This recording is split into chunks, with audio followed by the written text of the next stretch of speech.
Olá, bom dia, boa tarde ou boa noite, de acordo com o horário que você está nos assistindo. Hoje a aula de Direito Administrativo vai tratar sobre a intervenção do Estado na propriedade privada.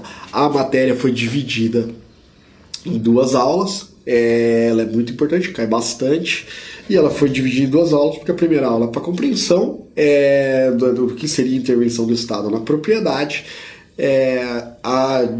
A gente vai citar a maioria das modalidades e vai deixar uma segunda aula exclusivamente para desapropriação, porque é a matéria mais complexa, também é a mais utilizada e é a que mais cai, embora as outras modalidades também caiam, e por isso podem cair, né? E por isso que a gente vai mencionar hoje, nessa aula, a modalidade mais importante é o tombamento. Vamos lá, né? Vamos começar, não vamos enrolar muito, porque a aula é extensa, né? Intervenção do Estado na propriedade, noções. Primeiro aqui a gente vai delimitar para o senhor e para a senhora o que a gente fala, o que a expressão intervenção do Estado na propriedade significa para o direito administrativo. Para os manuais de direito administrativo, todos os manuais possuem um capítulo que chama Intervenção do Estado na Propriedade. Alguns vão incluir a desapropriação nesse capítulo, outros vão ainda criar um capítulo à parte, desapropriação, porque é muito complexo. No sentido leigo da palavra, né, o Estado intervém constantemente na vida privada. A gente estuda isso durante todo o direito administrativo, né? Ainda bem, né, que o Estado intervém, que a gente não tem que resolver tudo com as nossas próprias mãos, embora aqueles adeptos das teorias mais liberais, eles pegam uma menor participação do Estado. De qualquer forma, o Estado sempre intervém de alguma forma, mesmo para aqueles que acreditam fielmente na propriedade privada, no poder, na liberdade individual da população. Então, por exemplo, eu vou comprar um terreno, seria bom que o Estado tenha um registro desse terreno, né? Porque quem deveria registrar só os particulares? É bom que exista um poder judiciário, é bom que exista polícia, é bom que exista escola. Veja, isso tudo é um sentido leigo de participação do Estado na nossa vida. Quando a gente fala sobre intervenção do Estado na propriedade, a gente não está querendo mencionar isso. Não vamos confundir com isso. Segundo, é preciso que a gente desapegue, né, das lições de direito civil. Por quê? Porque direito civil é o que a gente mais estuda na faculdade, talvez. Então a gente fica muito ligado a isso. E a ciência do direito civil, em muitos aspectos, ela é mais estudada, ela evoluiu mais do que o direito administrativo, principalmente para provas de concurso, né? Hoje o direito administrativo possui diversos pesquisadores de qualidade que se dedicam só a ele, congressos específicos, só que nas provas de concurso se cobra muito aqueles manuais tradicionais do Brasil e que talvez ainda não acompanhem toda essa evolução. Enquanto no direito civil as provas normalmente cobram, até porque os manuais de direito civil eles foram incorporando as discussões ali existentes. E uma delas, né, que a gente vai mencionar bastante hoje, é a função social da propriedade. Aquilo que os senhores têm como função social da propriedade, o direito administrativo sim utiliza, né? Aquela noção de função social da propriedade, mas muito do que se fala intervenção do Estado na propriedade, na verdade é apenas a regulação estatal daquilo que seria o exercício da função social da propriedade, para permitir que a propriedade exerça a sua função social. E terceiro, né, alguns autores mencionam intervenção indireta do Estado. Muito cuidado, porque quando a gente estuda alguns manuais, eles vão falar intervenção do Estado na propriedade. Depois vem o capítulo, seguido ou não seguido, falando intervenção indireta do Estado. Veja, se há um problema entre o direito administrativo e o direito civil, há um problema muito maior entre o direito administrativo e o direito econômico. Por quê? Porque quando aqueles autores mencionam a intervenção indireta do Estado, eles também, e outros autores utilizam essa expressão, eles estão falando sobre a atuação do Estado na economia. Na economia, o Estado ele pode intervir diretamente, sim, né? por exemplo, exercendo direto uma atividade econômica ou monopolizando essa atividade econômica, mas eles também podem intervir indiretamente através de institutos como, por exemplo, a regulação do mercado. Veja, isso são tudo questões da área econômica. E a intervenção direta surgiu nos manuais de direito administrativo, principalmente em razão das reformas de 1998. A administração pública ela passou a ser uma administração mais gerencial, e daí os manuais tiveram que se adaptar, os autores novos tiveram que se adaptar, tiveram que incluir um capítulo que permita que o leitor do seu manual, do seu livro, do seu curso, consiga compreender como funciona a administração atuando dessa maneira mais gerencial. Não se pode confundir essa denominada intervenção indireta, essa atuação do Estado na economia, com a matéria que a gente está vendo, intervenção do Estado na propriedade. Lógico, lendo aqueles manuais, né, dos cursos, compreendendo mais profundamente o direito administrativo, você vai ver que eles guardam uma ligação. Mas para as provas de concurso, a gente não quer essa ligação, a gente quer que a nossa cabeça guarde as matérias de forma segmentada, por quê? Para não cair nas pegadinhas do examinador, né? Vamos lá, né? Então, pra gente, intervenção no estado da propriedade, o que é? A gente vai usar aqui a definição do professor Marçal Justen Filho, que é um espetacular estudioso do direito administrativo. A intervenção do Estado na propriedade a gente vai estar utilizando como uma manifestação do poder de polícia para restringir a autonomia privada na fruição do direito de propriedade. Essa restrição ela vai poder ser menor ou maior. A maior é com a própria expropriação do bem, é com a desapropriação, né? É lógico que aqui a gente só pode imaginar uma manifestação do poder de polícia, uma restrição à autonomia privada, calcada no princípio da legalidade, que já fundamenta toda a atuação da administração pública. O que aqui, nesse tópico, intervenção do Estado na propriedade, a gente pode utilizar como fundamento os mesmos. A supremacia do interesse público, que embora também esteja em toda a atividade administrativa, aqui na intervenção da propriedade ela tem um papel super especial. A função social da propriedade, que a gente já mencionou, e a proporcionalidade, né? Nem todos os autores mencionam a proporcionalidade, mas é a adequação das medidas conforme a necessidade da administração. Por isso que ela pode optar por restrições menores, como limitações administrativas, até restrições maiores, inclusive retirando bem da esfera privada, como no caso da desapropriação. O que os autores mencionam de proporcionalidade é que a administração pública não pode exclusivamente utilizar o meio mais gravoso para o indivíduo, apenas porque é vontade do governante daquele momento, né? Por exemplo, o governante ele pode achar, depois de eleito, até com a sua plataforma, falando assim: a administração precisa adquirir patrimônio imobiliário, porque esse é um investimento que eu faço na minha vida privada, entendo muito bom. Então, na sua vida privada, você, ao invés de você, quando poupa o dinheiro, pode colocar na poupança, pode investir em fundos e o que quiser, ou, inclusive, pode adquirir um imóvel.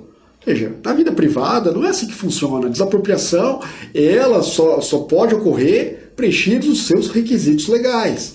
Não por vontade de acumular patrimônio, né? Porque é interessante para o município, para o Estado ou para a União acumular patrimônio. Não.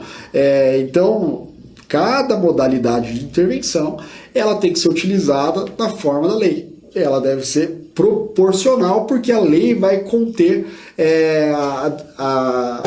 as razões para que aquela modalidade de intervenção exista.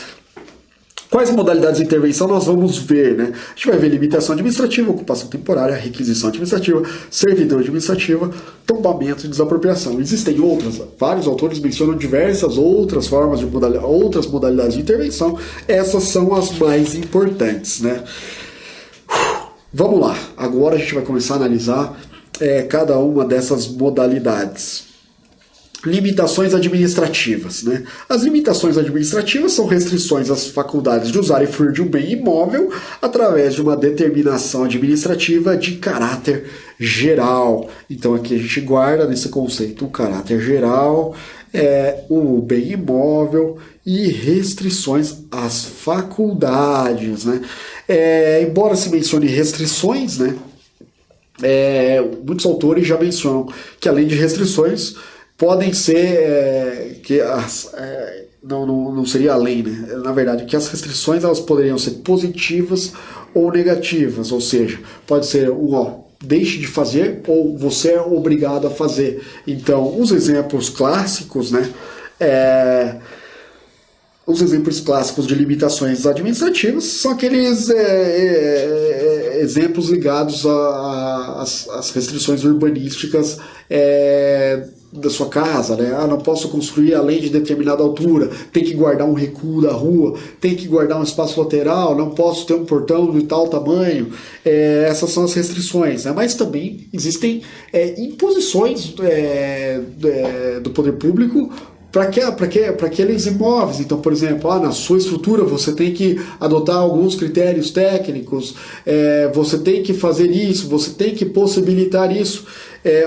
Muitos autores incluem essas obrigações de fazer nas limitações administrativas. Vamos ver algumas características importantes da limitação administrativa para fixar na nossa cabeça, né? São instituídos através de atos administrativos unilaterais de caráter geral, né?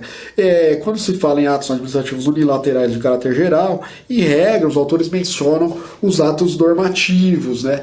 E são de caráter geral, embora possam ser aplicados a um número restrito de pessoas, porque ele não individualiza a pessoa. Em tese, né, se for bem utilizada a limitação administrativa, é pelo interesse público daquele que envolve aqueles imóveis, né?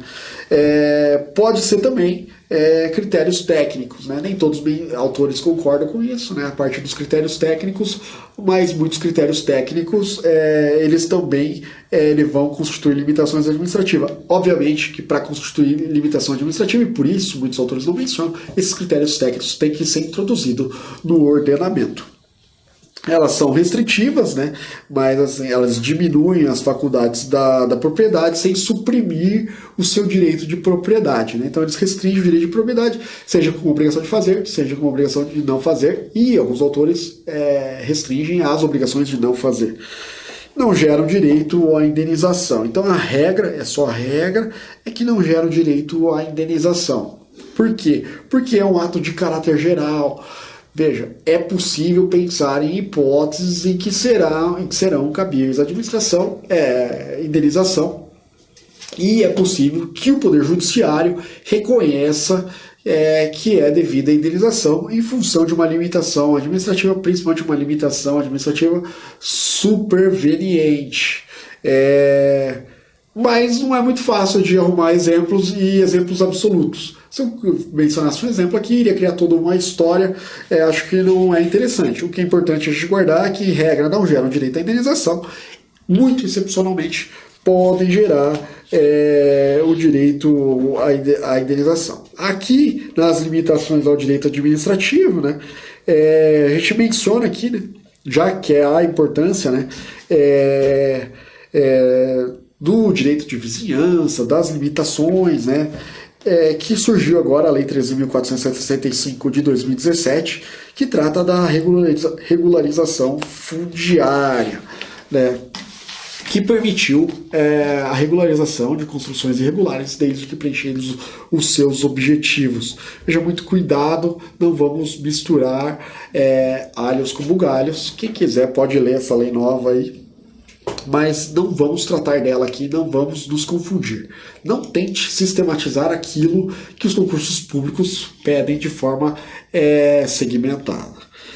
Servidão administrativa.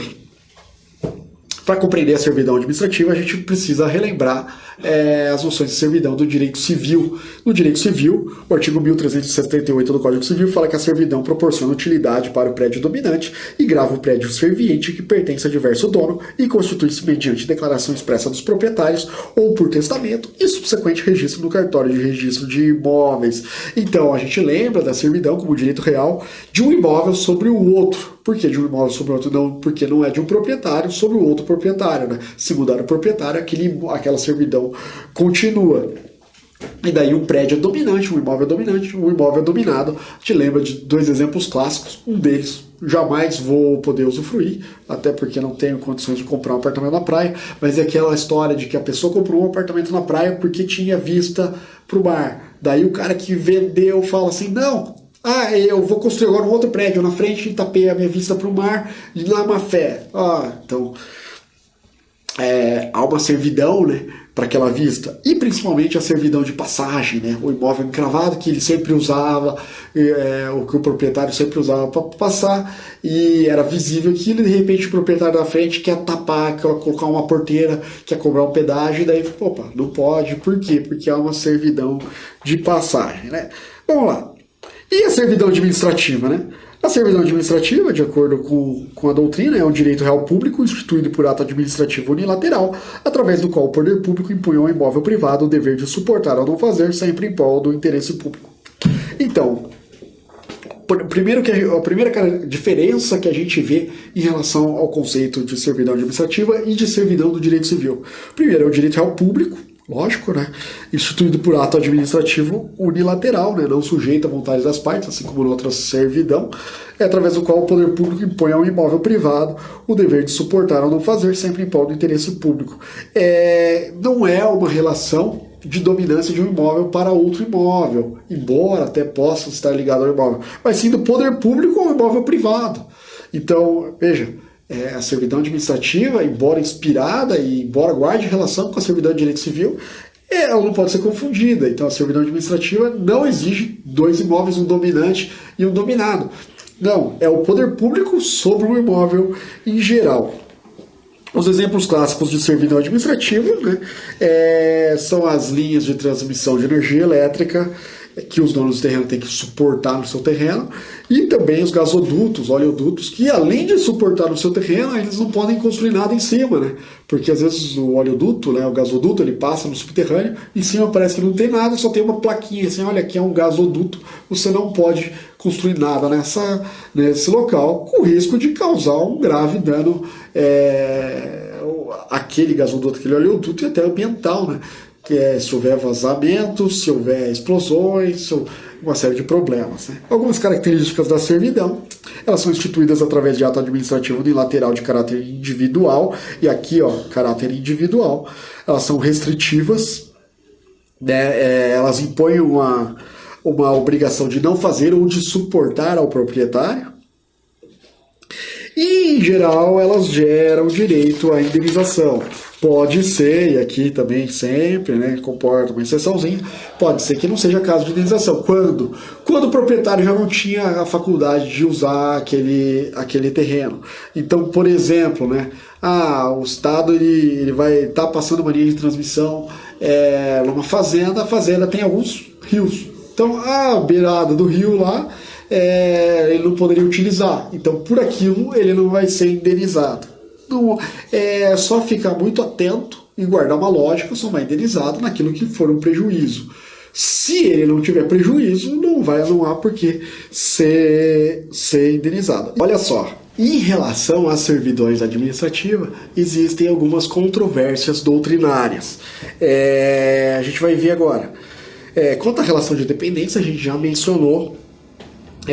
A servidão administrativa não envolve uma relação de dependência de um imóvel ao outro, mas sim do poder público, do poder público sobre determinado imóvel. A gente já deixou claro, já mencionou alguns exemplos que deixam isso claro, né? Por exemplo, a linha de transmissão, ela exerce uma servidão sobre aqueles imóveis que suportam ela, mas existem autores muito ligados à noção civilista de servidão, que mencionam ainda a servidão administrativa como uma relação de dependência entre dois imóveis. Muito cuidado em relação a isso. também quanto ao surgimento. Alguns autores afirmam que as servidões elas poderiam surgir, além dos atos concretos, igual a gente mencionou, por atos gerais, né? Por exemplo, uma norma, uma lei. Esses autores vão citar como exemplo, né? E esse exemplo talvez não seja o melhor para compreensão, mas são os mais citados, por exemplo, um aeroporto. Então, uma norma que estabelece uma área de utilidade para o aeroporto, ela automaticamente ela afeta o entorno do aeroporto, que não vai poder existir determinadas construções. Pois bem, para esses autores existiria uma relação entre a área do aeroporto e aquela área do entorno, né? Entre o poder público, o interesse do poder público e aquela área do entorno. A maioria dos autores mencionam que o entorno vai sofrer uma limitação administrativa, né? Uma restrição maior, não pode construir até determinada altura, por quê? Porque está próximo ao aeroporto. Exemplos práticos podem deixar isso um pouco mais confuso, né? A instalação de um radar, é possível que o examinador busque até mesmo decisões judiciais que podem confundi-los, mas guarde isso. A maioria da doutrina ela distingue limitação administrativa das servidões por uma ser ato concreto, a outra ser ato geral. Quanto às formas de instituição, né? Alguns autores também, baseados nas lições civilistas, afirmam que as servidões administrativas são instituídas, ou podem pelo menos, né, ser instituídas por acordo entre os proprietários ou por decisão judicial, caso não haja acordo. Outros ainda informam que dependeria de inscrição no registro imobiliário. Para mim, a melhor definição é aquela que fala que basta um ato administrativo unilateral, lógico, por decisão judicial sempre, né? Mas que basta um ato administrativo unilateral. Vamos mencionar aqui, fiz um quadrinho para diferenciar servidão administrativa de limitação administrativa. É isso, servidão administrativa, não, tá trocado aqui, desculpa, tá trocado. A servidão administrativa é um ato administrativo de caráter individual, a limitação administrativa é um ato administrativo de caráter geral, né? Já a servidão administrativa, aqui está correto, né? Ela envolve uma obrigação de não fazer ou de suportar, e a limitação administrativa envolve obrigações de não fazer como regra, e excepcionalmente a gente pode pensar em hipóteses de obrigação de fazer, embora alguns autores sequer mencionem essas hipóteses, né? Ocupação temporária. Ocupação temporária é a utilização de forma transitória pelo poder público de um imóvel particular. O conceito é tranquilo, né? Mas há uma divergência na doutrina. Para a maioria dos autores, dos que eu prefiro, a ocupação temporária tem como fundamento normativo o artigo 36 do Decreto 3365 de 1941, que é a norma sobre desapropriação, né? O que diz o artigo 36? Que é permitida a ocupação temporária, que será indenizada, afinal, por ação própria de terrenos não edificados, vizinhas obras necessárias à sua realização. Seria um instituto, portanto, para viabilizar obras públicas, né? A indenização seria obrigatória e também poderia ser exigida a caução. Outros autores mencionam o inciso 25 do artigo 5º da Constituição. O que fala o artigo 5º, inciso 25 da Constituição? No caso de iminente perigo público, a autoridade competente poderá usar de propriedade particular assegurada ao proprietário a indenização anterior se houver dano. Nesse caso, haveria uma condição. Qual condição? Que só poderia ocorrer-se em caso de iminente perigo público, e a indenização também só seria devida em caso de dano, né? De todos os modos, para qualquer um desses autores, a instituição se dá através de decreto ou ato normativo do chefe do Poder Executivo e deve ser limitada no tempo. O que acontece? O que acontece é que também existe a requisição administrativa. E daí os autores que reconhecem apenas o artigo 36 como ocupação temporária, eles vão falar que o artigo 5º, o inciso 25 do artigo 5º da Constituição, ele vai tratar sobre a requisição administrativa, né, que é um ato administrativo unilateral que, em situação extraordinária, permite a utilização coativa de bens e serviços particulares. Primeiro que são bens e serviços particulares, e daí sim vem aquela regra de que essa situação extraordinária é aquela mencionada, né, no artigo 5º,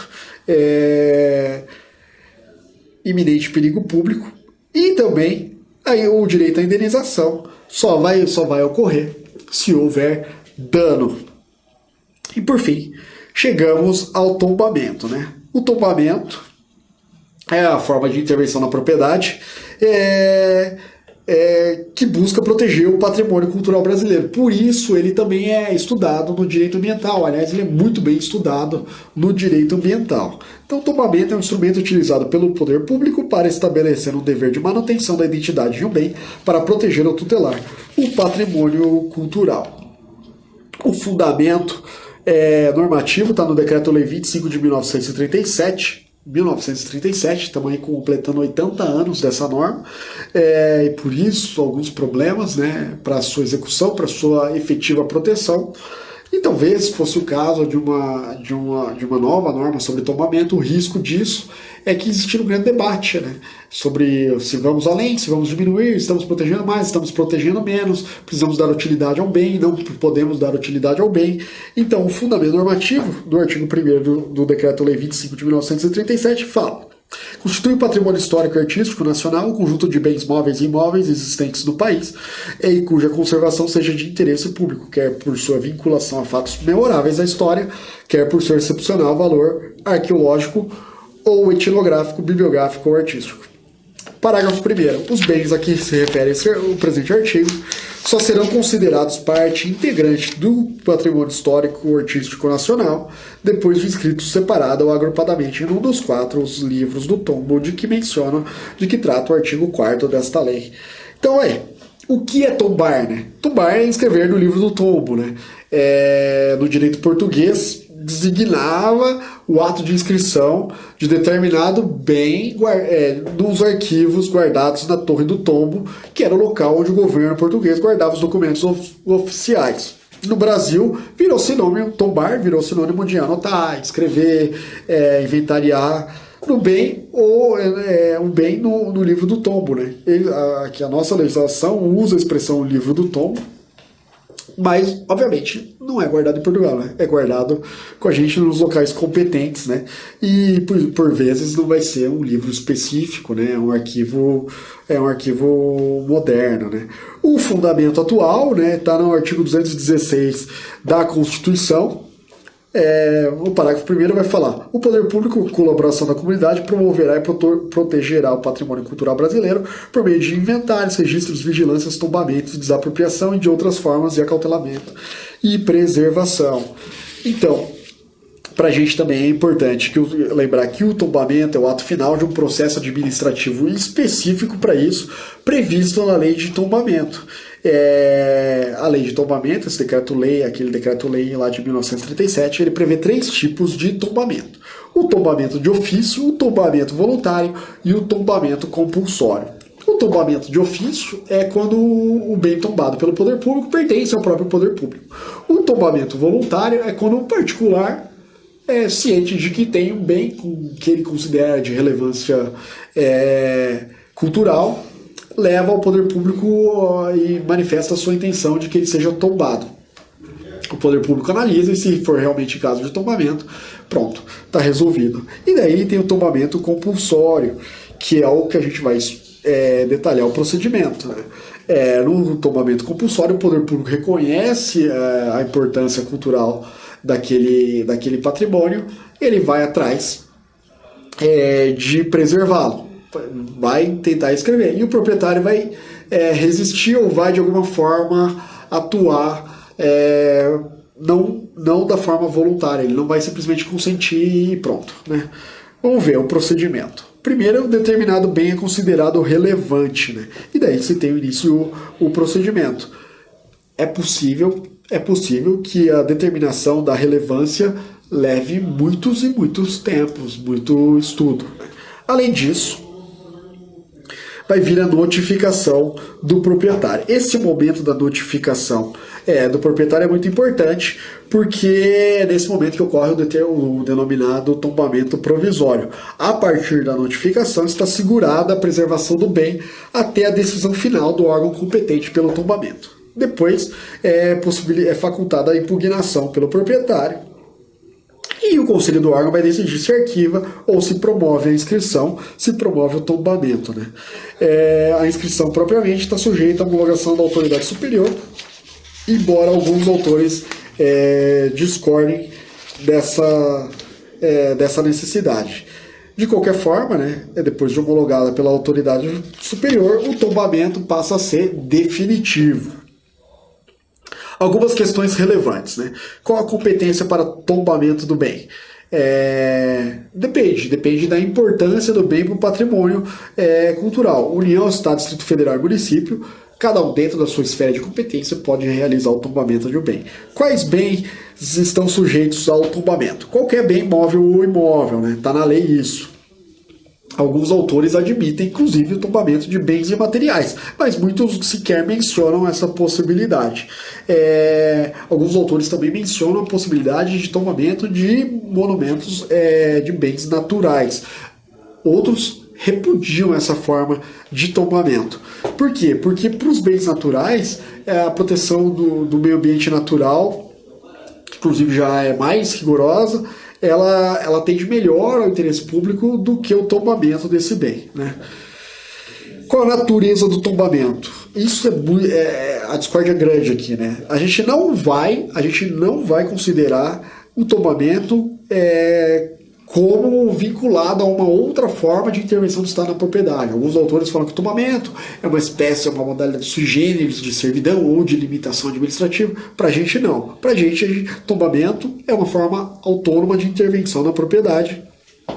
Por quê? Porque a gente não vale a pena utilizar um adjetivo para falar que não é igual a uma limitação administrativa normal, que não é igual a uma servidão administrativa normal.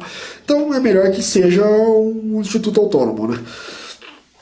Quanto ao ato de tombamento, né, alguns vão falar que o ato de tombamento ele tem natureza declaratória, alguns vão falar que o ato de tombamento tem natureza constitutiva. Por quê? Para mim é bem claro que é um ato declaratório.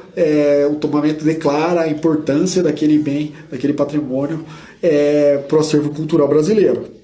Lógico que a declaração vai gerar efeitos. Normalmente, né, o ato declaratório ele gera efeitos para trás, né, efeitos ex tunc, mas em relação ao tombamento ele vai gerar uma série de efeitos que é só para o futuro. Por exemplo, né, a gente vai ver esses efeitos mais para frente, mas por exemplo, não destruir o bem. Veja, a partir do tombamento provisório e depois do tombamento definitivo. Veja, quem destrói um bem relevante para o patrimônio cultural que não é tombado, não realiza ilicitude em relação à lei de tombamento. É por isso que há essa discussão. Por fim, há uma discussão contra a natureza do ato, do ato decisório e do ato da autoridade superior quando homologa o que o conselho do órgão técnico decidiu. É um ato discricionário vinculado. Muitos autores entendem que é um ato discricionário. Veja, me parece para mim que é uma questão de discricionariedade técnica. Então, o técnico ele não tem a opção de falar se aquele bem é ou não relevante. Quando a gente menciona discricionariedade técnica, ele pode, como resultado, falar: não, isso é relevante, isso não é relevante. Mas ele está vinculado aos seus critérios técnicos. A partir do momento que o técnico chegou a uma conclusão e esse conselho validou essa conclusão, me parece que não há uma discricionariedade de falar esse bem pode ser tombado ou não. É um dever de proteção daquele bem, inclusive um dever constitucional de proteção daquele bem. Quais são os efeitos do tombamento? E agora a gente vai ver isso, né? O tombamento ele gera como efeitos que o proprietário não pode destruir, demolir ou mutilar o bem. Se o bem for móvel, o bem não pode sair do país sem prévia autorização e por prazo determinado só. Os vizinhos não podem reduzir a visibilidade do bem, isso se aplica principalmente para bens imóveis, né? Quem é vizinho de um imóvel tombado sabe desse problema. O proprietário deve conservar o bem, ou se ele não puder conservar, ele deve pedir ajuda do órgão técnico, né, para que ele realize a manutenção para que o bem não se deteriore e ele não seja posteriormente responsabilizado por isso. Às vezes o poder público é até pior, né, do que o particular para preservar os bens de importância cultural. De qualquer forma, a lei fala isso. E gera um direito de preferência na alienação. O proprietário do bem, a hora que quiser aliená-lo, ele tem que conceder o direito de preferência para o poder público. Era isso que a gente tinha para falar na nossa primeira aula de intervenção do Estado na propriedade. A próxima aula vai ser exclusiva sobre desapropriação. Espero que os senhores tenham compreendido. Muito obrigado e até a próxima.